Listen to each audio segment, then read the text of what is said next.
يعتبر التسميد من أهم الخطوات للحفاظ على صحة النباتات ونموها المستدام، ولكن قد يكون إعداد السماد يدوياً واستعماله أمراً مرهقاً للبعض. لذلك، نقدم لك طريقة مبتكرة وبسيطة لإنشاء نظام تسميد تلقائي باستخدام مواد طبيعية ومكونات متوفرة في المنزل، مما يساعدك على توفير الجهد وتعزيز نمو نباتاتك بشكل مذهل. الخطوات: أحضر زجاجة بلاستيكية صغيرة. قم بقطع الجزء السفلي منها باستخدام سكين حاد.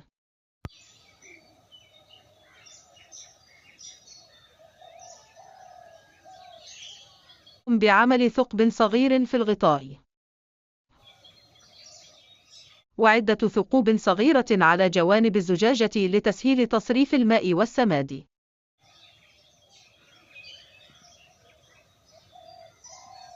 لا تنسى أن تدعمنا بالإعجاب والاشتراك لكي نتمكن من الاستمرار.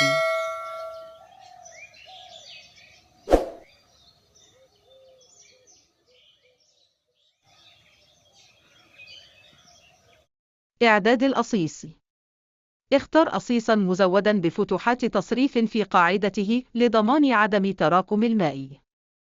ضع طبقة من أوراق النباتات الجافة في قاع الأصيص. ستتحلل هذه الأوراق بمرور الوقت لتشكل سماداً طبيعياً يغذي التربة. إضافة التربة: املأ ثلث الأصيص بتربة خفيفة وجيدة التصريف. يمكنك استخدام تربة البيت موس لهذا الغرض. تركيب الزجاجة في التربة: ضع الزجاجة التي أعددتها مسبقاً في منتصف الأصيص، بحيث يكون غطاء الزجاجة موجهاً لأسفل في التربة، والجزء المفتوح موجهاً لأعلى. أضف المزيد من التربة حول الزجاجة لتثبيتها.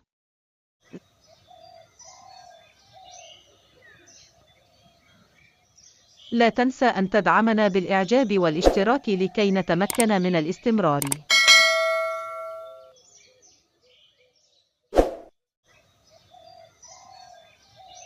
زراعة النبات: باستخدام عصا، قم بعمل حفر دائرية صغيرة حول الزجاجة.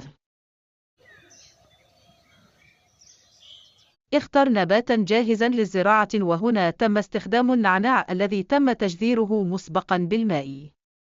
ويمكن استخدام أي نبات آخر ترغب بزراعته. اغرس عقل النبات في الحفر التي أعددتها،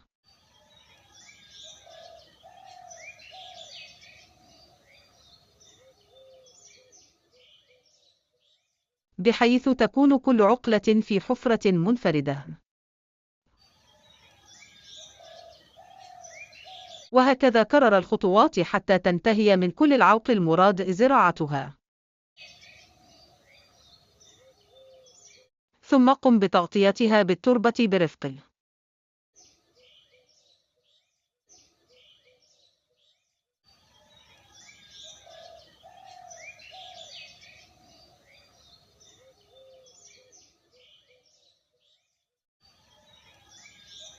تحضير السماد الطبيعي: اجمع مخلفات المطبخ غير المطبوخة المتوافرة لديك، وقد استخدمت هنا قشور الموز والبصل. قم بتقطيع المخلفات إلى أجزاء صغيرة باستخدام مقص حاد. ضع المخلفات المقطعة داخل الزجاجة البلاستيكية.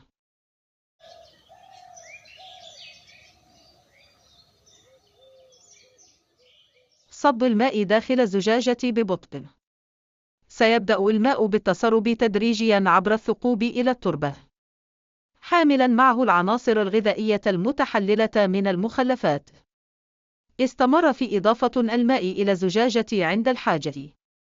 سيبقي ذلك التربة رطبة ويوفر سماداً طبيعياً للنباتات بشكل تلقائي.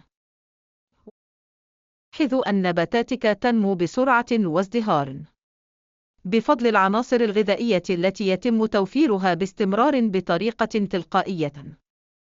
تحذير: لا تضف المخلفات مباشرة إلى التربة دون تحللها، حيث قد يؤدي ذلك إلى انبعاث روائح كريهة أو جذب الحشرات. اجعل ثقوب الزجاجة صغيرة الحجم بحيث لا تسمح بتسريب القشور وبقايا الطعام إلى التربة. باستخدام هذه الطريقة العبقرية، ستتمكن من تسخير مواردك الطبيعية بكفاءة لتوفير سماد عضوي ومستدام يغذي نباتاتك طوال الوقت. لا تنسى أن تدعمنا بالإعجاب والاشتراك لكي نتمكن من الاستمرار.